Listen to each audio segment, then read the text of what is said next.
خبر شامل کرتے ہیں میلسی سے نمائندہ خصوصی محمد مختار سولکی کی رپورٹ کے مطابق ریڑھی بازار قرآن اندازی میں بوگس دکانداروں کو شامل کر کے مستقل ریڑھی بان نظر انداز کر دیے گئے۔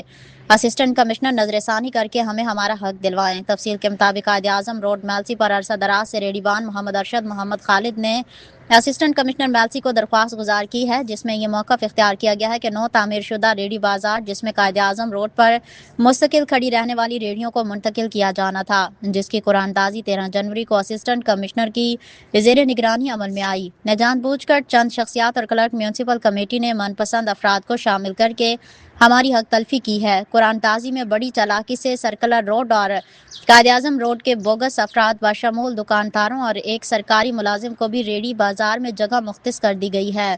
اس بدنیتی کے نتیجے میں قائد اعظم روڈ کے 10 مستقل ریڑھی بانوں کا استحصال کیا گیا ہے۔